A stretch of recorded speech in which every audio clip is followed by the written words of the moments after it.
It's all about the mind. That's really where it's at.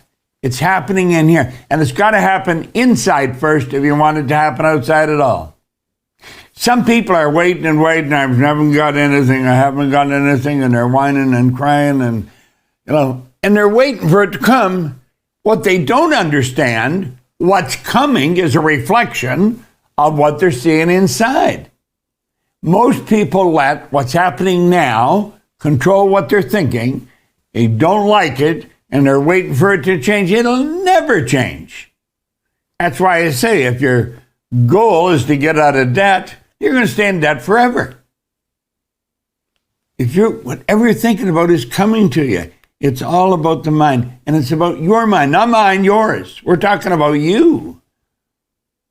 What's happening in my life has to do with my mind, but if we're talking about you, it's all about your marvelous mind. Now, we played this slide yesterday. We say understanding your mind and working in harmony with the laws governing the mind is essential. It's essential.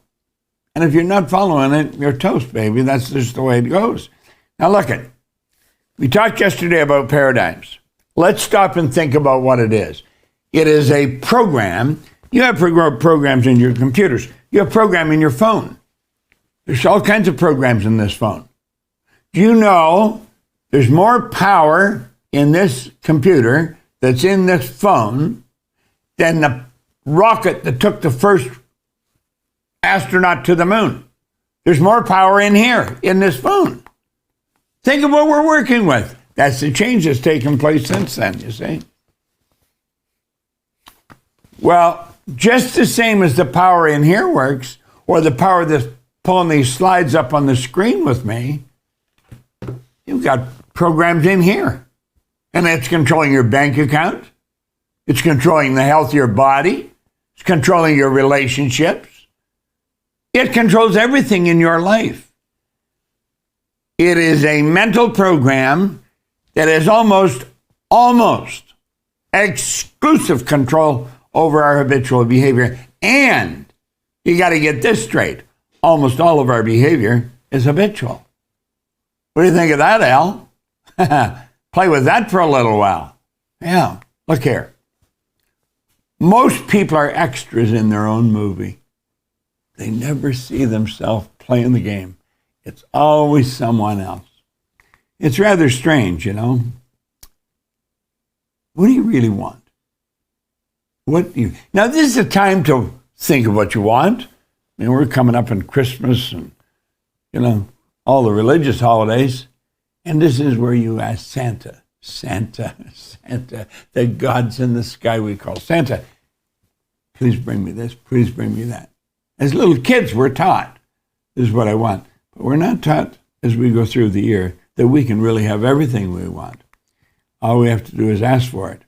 We're only limited by weakness of attention and poverty of imagination. Now think, we're only limited by weakness of attention and poverty of imagination. Imagination is the most magnificent tool. It's a instrument we got in here, and it'll take and create anything in our mind. It's absolutely phenomenal when you stop and think about it. Now, there's a record that I played this record at least once a day. The Strangest Secret. I would imagine you can buy this. You could probably get it on a program of some kind if you just go looking for it. You want The Strangest Secret by Earl Nightingale. Now, I remember years ago, I had an office, a cleaning company. We started in Toronto. And cleaning means cleaning floors, cleaning buildings. And I would have people come in at 6 o'clock in the morning, the sales staff. And we would sit and listen to this entire record. I'm not sure how long it is. It's probably, 40 minutes, something like that. But every morning, 6 o'clock, every morning, we did it for ages. I had one guy that he got out of the Air Force and he came to work with us. And whenever I played that record, he got so angry with me. And I thought, you'd think this guy, if he would listen to this, it would control something inside. But he didn't listen to this. He did not listen. He listened to the voice inside, the old paradigm. Man, he eventually quit and he went back in the Air Force. Yeah, he's gone now. God bless him. Take care of him. All right? Listen, if you can get a hold of this record, get it. It is 40 minutes of the best philosophy. I was wondering how long it is. I've been saying it's 40 minutes for years. 40 minutes, the best philosophy you'll ever find. Is absolutely incredible. Now look here for a moment. Really look closely at this. This is you. You are a mass of pure energy.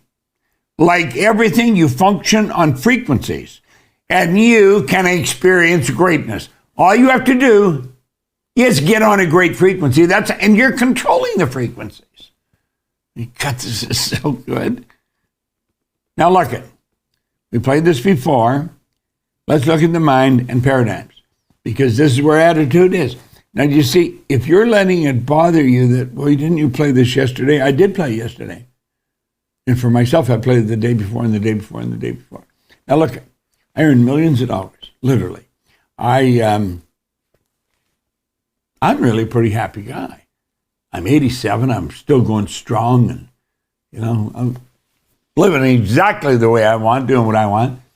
And it's because I listen to this all the time. It's the repetition. Just take my word and do it. Now look it. It's about your mind and your paradigms. Dr. Thurman Fleet was very involved in the healing arts and holistic health. He stated the mind is an activity, not a thing. It's an activity. No one has ever seen the mind. In order to gain clarity and eliminate confusion, I'm going to create an image that we can work with. See, if you're trying to work with something you don't have an image, then everybody's going to build a different image. So we're all operating with different images and trying to get the same result. It ain't going to happen. So I said, I'm going to make an image of the mind. No one has ever seen the mind. Mind is not a thing. It's an activity. It's vibration. That's what the mind is. Mind is activity. It's actually the interchange of ideas in your mind. All right? That's what mind is. Now look it. He said, let this represent the mind. And he took and he divided the big circle into two parts.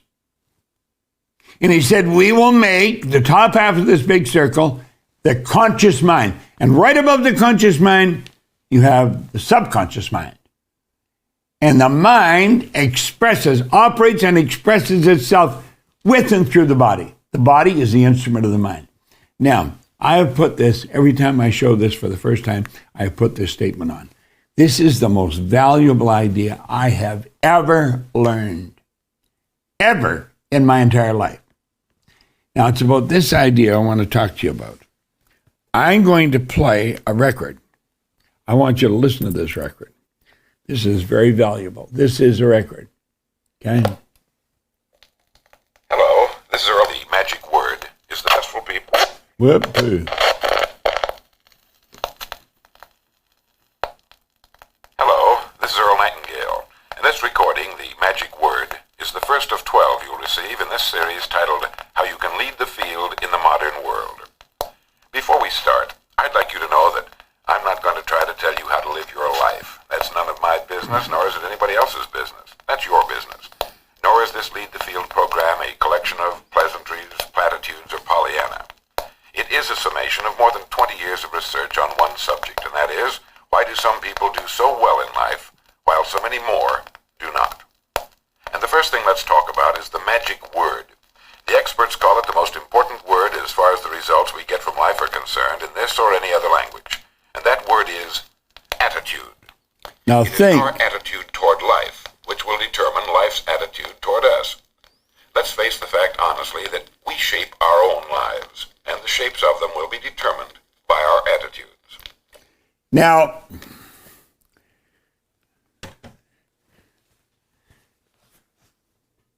I literally laid the foundation for my life, the way it is today,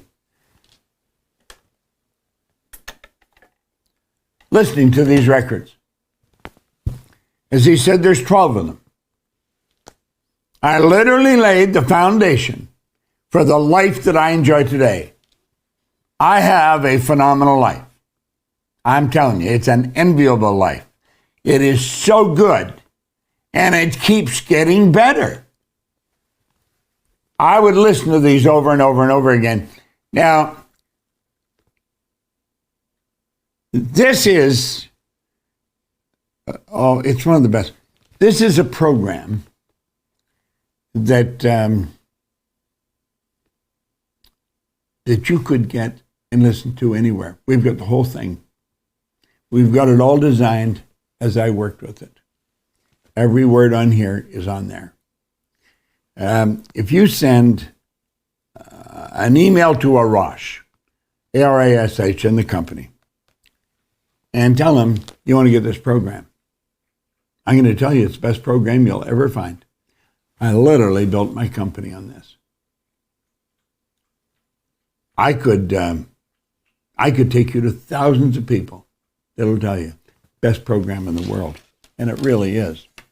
Now, Earl said it's the most important word in the English language or any language. So let's follow through here and see what happens. Now, we did this yesterday, but I think it's worthwhile doing it again today. The conscious mind. Now, I literally look at my head as my mind. And I see from here up as the conscious mind. I really do. And I see from here down as the subconscious. You've got to have an image of something. That is the image I hold. Tommy, come on in here for a minute. When you're thinking of attitude, both are, see, that's why. All right. So look, here's the conscious mind. That's your thinking mind. That's your educated mind. That's what the teachers are working with. That's your intellect. All your intellectual factors are there. Most people don't know what the intellectual factors are. All right? And I'm talking about brilliant people. Now, the subconscious is the emotional mind, and it operates very different than the conscious mind. Now, look here for a moment. I'm going to show you something. Throw the screen up for a minute. There, Dan, whoever is doing it. Okay? Look at this for a moment.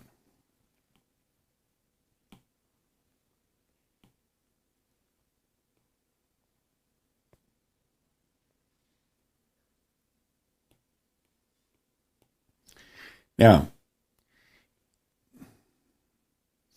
if you are holding an image of this, when you're working on what you want, you start out here and you build a picture of whatever it is you want. I don't care what it is. Doesn't matter what it is. Anything you want. And then you take and you plant that picture in the garden of your subconscious mind. Now, when you do that, you turn that into a desire. Now, desire comes from the Latin deicere, to give birth to the children. This is the child you're going to give birth to. Now, when you plant that there, I'm going to show you what happens. This part just disappears.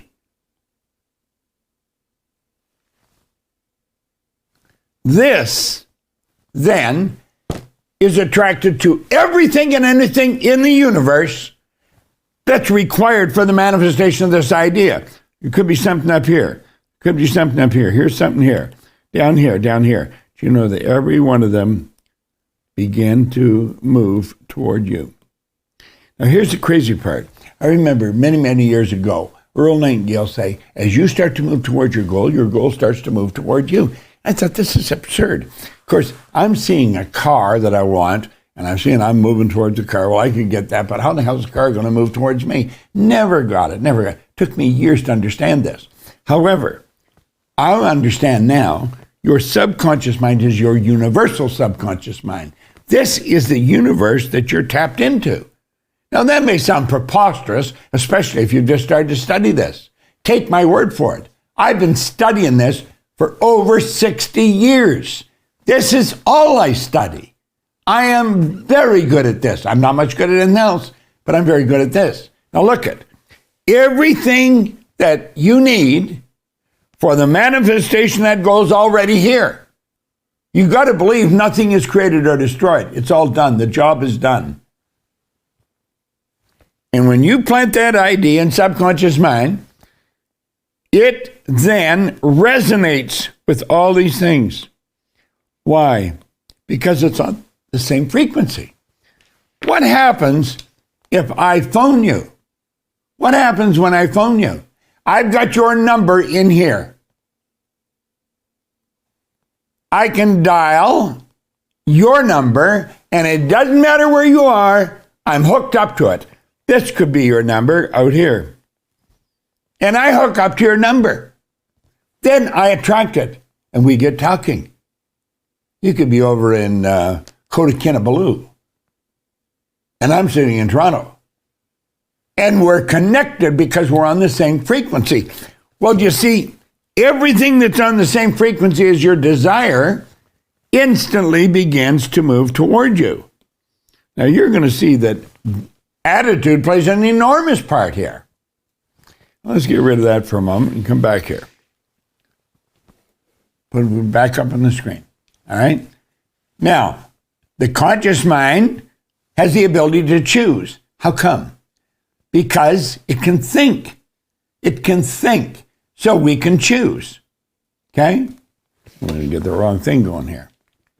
Hold on.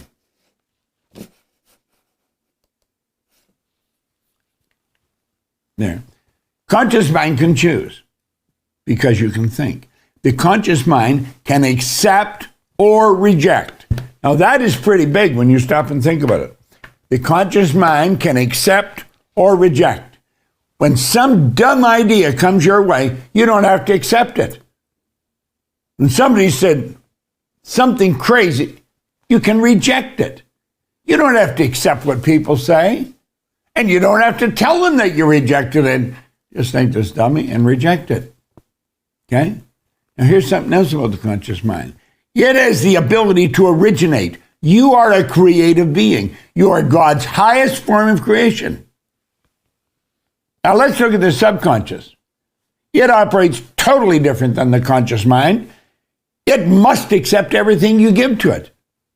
That sounds pretty wild when you stop and think about it, but it must accept. Why? Because it cannot reject. It has no ability to reject. And get this, it cannot determine the difference between that which is real and that which is imagined. When you start using your imagination, subconscious mind accepts it as real. That's why we're God's highest form of creation. That's why our mind works the way it does. We are truly God's highest form of creation. You have an imagination. Such a magnificent tool.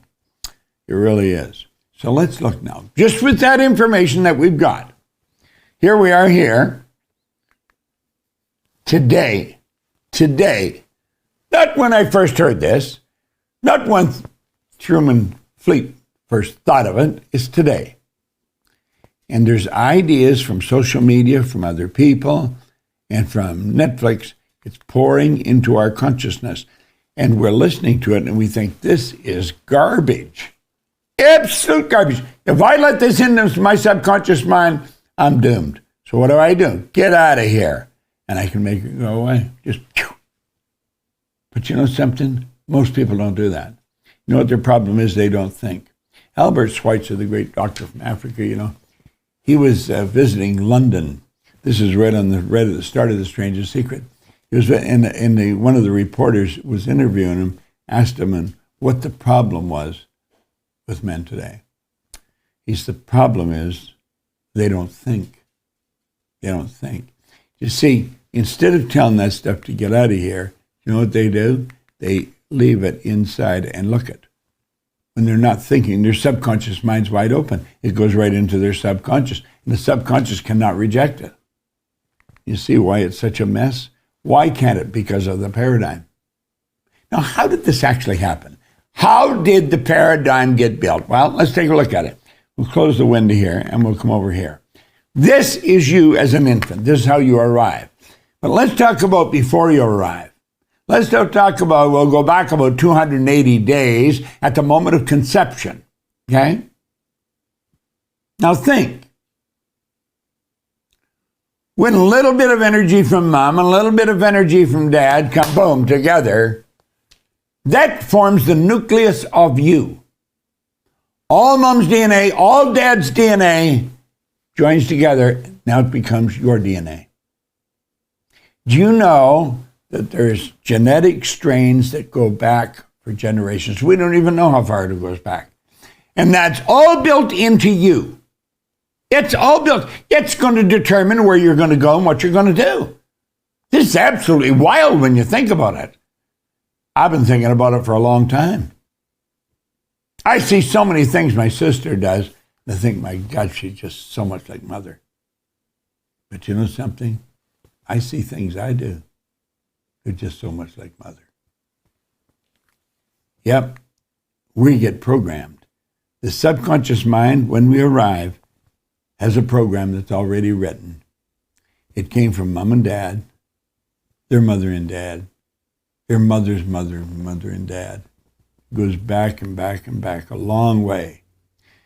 And here we are now. We've arrived on the scene, the little mind wide open, and everything that everybody's talking about is going right into the subconscious mind. And of course, they're in the same environment, they're hearing the same thing. Do you know that almost all welfare recipients are third and fourth and fifth generation welfare recipients? Now think of that. Almost all welfare recipients, they're just waiting for a handout from the city. Because their parents did, and their parents' parents did, and their parents' parents' parents did. It's rather sad. And they generally congregate in one area of the city. This is pretty wild when you think about it. Now here we are years later, doing very much the same thing. Why would we do that? Well, in the subconscious mind, the paradigm is built. So let's look here. The conscious mind, okay, deals with wants. You have anything you want. It's a marvelous thing to understand.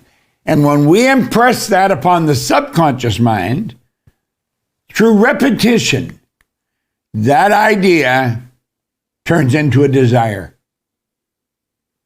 That idea turns into a desire. Okay? That desire then has to be expressed with and through the body. The body is the instrument of the mind and produces the results. Get that picture in your mind, because that's what you're doing right now. I don't care what you say, this is exactly how it works. Let's keep thinking. Here we are here. There's a power flowing into the consciousness. I think you better blow this up on the screen. Put it on the full screen. There's a power flowing into your consciousness. As this power flows in, you think. And then you send those thoughts off into the universe. At the same time, you're impressing them upon your subconscious, and the universe is sending thoughts back to you. The energy that you send out is coming back. That's the way it works. Action, reaction are equal and opposite. Go blow it up again. The feelings that you're entertaining, you send off into the universe. And the universe sends back to you. Now here's something you really want to think about. I just wrote the foreword for Reverend Ike's biography. I had the honor of speaking at his funeral. Reverend Ike was an absolutely brilliant human being, I believe. And he made it very clear, if you can think something and you can feel something, then you can have it. Whatever you think and feel, you can have. And he talks about the God within you. And that's where it is. And you see, it's the thoughts that you impress upon the subconscious that set up the feelings. Those feelings are expressed with and through the body. Now pay attention here. That is how your results are formed. 1, 2, 3, bingo. It's the thoughts, the feelings, and the action that produce the results. And that is called attitude.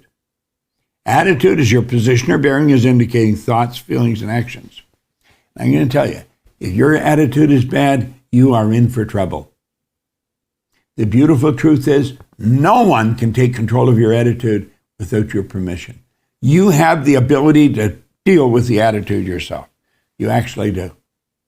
Yet it's a beautiful thing to understand. Attitude is the most powerful word in this reigning language. It's our thoughts, feelings, and actions. And no one can take control of that away from you. Now, you may have a paradigm that leaves the control to somebody else. You may be reacting to life everywhere you go. A paradigm is a mental program that has almost exclusive control over our habitual behavior, and almost all of our behavior is habitual. So you see, you could actually have a paradigm that blames outside forces, conditions, circumstance, environment for what's going on. I was taught a great lesson by the man that put this in my hand. It was a great lesson. He said, Bob, you are the only problem you'll ever have, and you are the only solution. That's what an attitude is. Now look here. You already know, and you have the power to accomplish most anything you want. You already have that. However, most have not developed a clear understanding of how paradigms are formed and how they control our habitual behavior. This is something you're going to take a real grip on. This is really powerful stuff. This is going to be determine whether you have wealth and abundance. Therefore, we frequently do not do what we already know how to do. We don't do it. Now think. We're not doing what we know how to do. We know how to do a better job. You know, way back in the 70s, I worked with all of the Prudential Insurance Company, largest insurance company in the world. I worked with all of Metropolitan Life, the largest insurance company in the world. 1 month Met was, and the next month Pru was, and they just flipped back and forth. They were giants. I worked with them all. They would wait until I come into their territory, and they always knew where I was working by the results that their salespeople were getting. One regional manager could look on their spreadsheet when they'd see the sales of the whole company, and they always knew where I was working. Now, do you know what I did? I just worked on this. I worked on their attitude. I have them making a 9 a.m. call and asking everyone to buy $100,000 worth of insurance. I had everybody doing that. Sales went up by hundreds of millions of dollars. They knew how to do it. They weren't doing it. Now look at superior knowledge, inferior results. That's going to cause confusion and frustration. So let's put our model back up here. Here's Mr. Stick Person, all right, or Mrs. Stick Person. Now this, you got all this knowledge in your conscious mind. They're smart as anybody you'll ever meet. You talk to them and they're brilliant. And you look at their results and it's absolutely pathetic. How can brilliant people make such obvious errors? How can people that are absolutely brilliant get such terrible results? Think about it. Well, here's why. It's the paradigm that's controlling their life. That's why. It's rather sad. Now look at this. If that person wants to get better results, they got to change things in here. They got to get a new paradigm. And they also have to change the image of themselves. Now, we're going to run over this. Of your life that your paradigm has enormous influence over. This is so important, okay? Your perception is controlled by your attitude. And we can twist this around to self-image, which we're going to. So it's your perception of yourself is your self-image. Put it on full screen, okay? your use of time. Your paradigm controls your use of time. Do you know that everybody gets exactly the same amount of time? It's what we do with it. Our creativity. Everybody's creative. You'll hear people say, well, I'm just not creative. Everybody's creative. You're a creative being. You're God's highest form of creation. Effectiveness. You can become more and more and more effective. And as you do, you're going to become more productive. Here's the big one, though. Your paradigm controls your logic. And you'll say, that's illogical. That could never happen. That's crazy. You couldn't do that. Well, the truth is you can do the things that are illogical. You can do the things that are crazy. You think it was logical that a plane could fly and carry people in it in 1900? No. Not in 1901 or 1902. It wasn't until 1903 that they actually got that thing off the ground. Now, you see, everybody thought it was illogical. And then it was an attitude because they were up for 14 minutes. And somebody says, yeah, but they were only up for 14 minutes. Maybe it was 14 seconds. And they said they were only, and the other attitude was, do you know they not only got it up there, they kept it up there for 14 seconds or whatever it was, might have been 14 minutes. Anyway, this is all attitude. Now look here for a moment. Your ability to earn money is based on your attitude. I'm going to tell you something. And anybody who knows me will say, this is true. I am very good at earning money. I have studied earning money now for 60 years. This is an important subject. You say, well, what do you need all the money for? I don't. You give it in other areas. Your ability to earn money, you can develop. That is an ability that you can develop. Some people are very good at cutting people's hair. Some people are very good at painting people's houses. Listen, you become very good at earning money, and you can do all kinds of good in the world. I am very good at it. I've been good at it for a long time. I learned very early how to earn money. Now look at, it's almost like you're boxed in these areas, okay? Take the walls down, you can go where you want, but they don't. And so we put this wall up all around. They go to change their use of time. I'm going to get up earlier. 3 days later, they're right back into the same slot again. Why? Paradigm. They find a way they can be more effective at work, and they know if they're more effective, they're going to increase their income. But then they find that a couple of days, they're doing the same old thing. Your perception never changes. Always looking at it the same way. Now look at, when you make up your mind that you are going to change your paradigm, you're going to change it, those walls come down. Now, look at, when the wall comes down, everything starts to improve. This is a beautiful thing. It really is. When you imagine, I want you to just imagine how your entire life will change as you begin improving any and all of these areas of your life. The change is going to be huge. And get this, it's permanent. You see, I didn't go back. When I started to study this, I didn't go back. I stayed here. I like this better.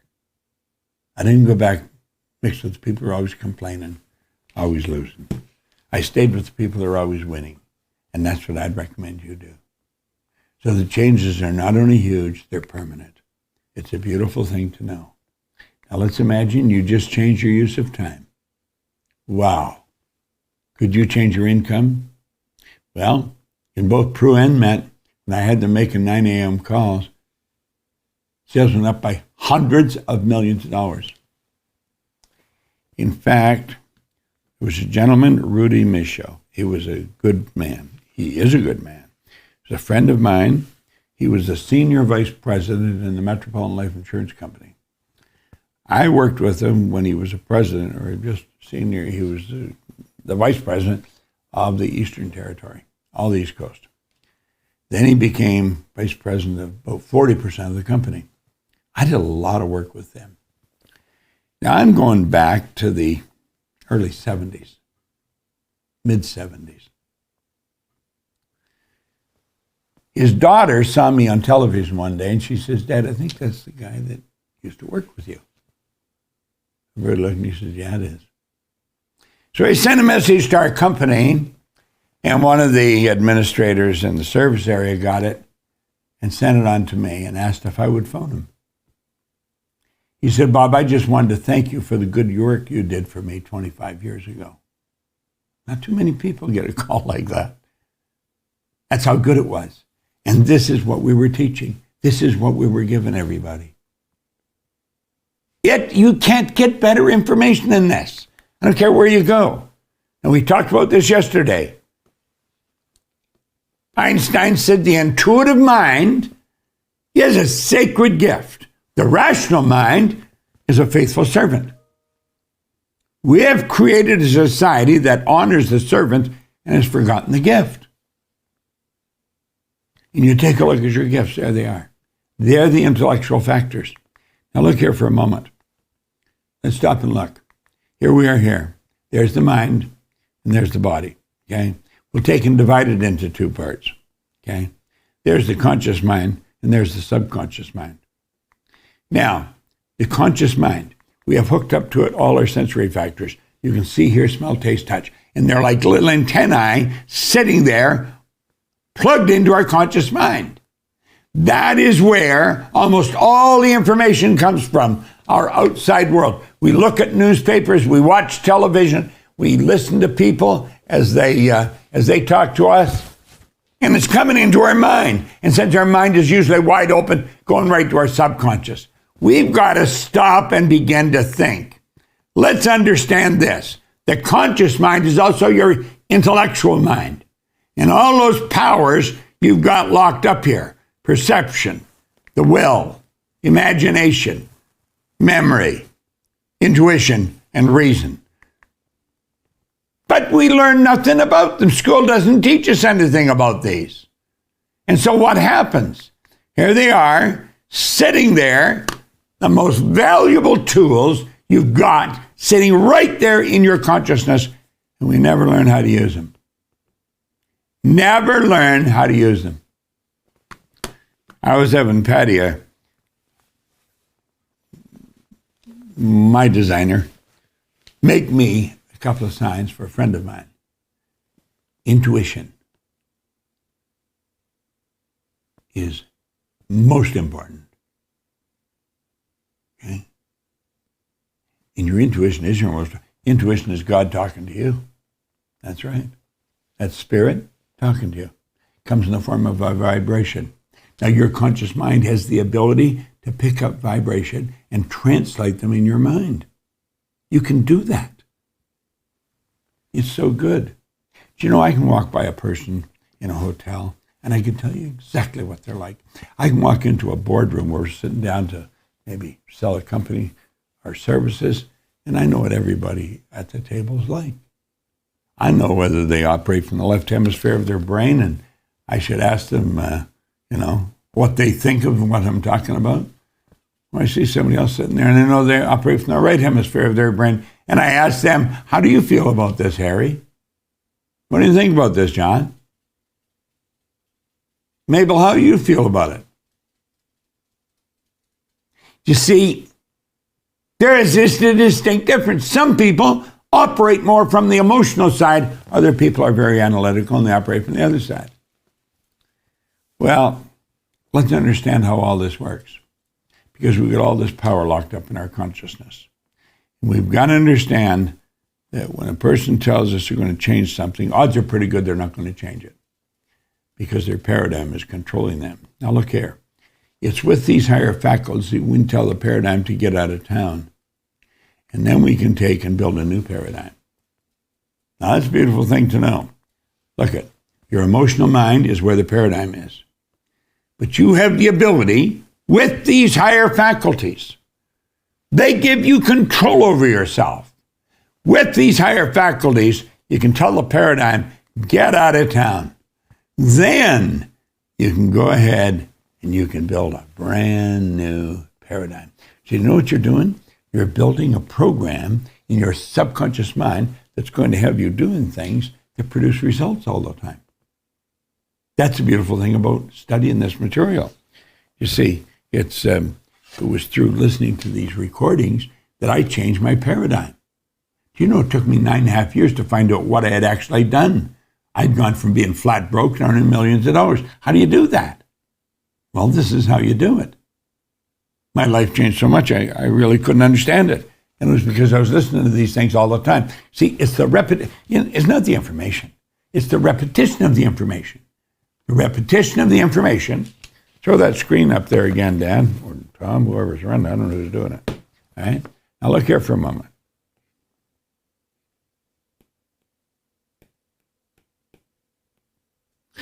When you take an idea and you keep hitting it, and you turn it into a desire here, remember what I said? I pointed out when you planted it there, you're opening your mind to something pretty powerful.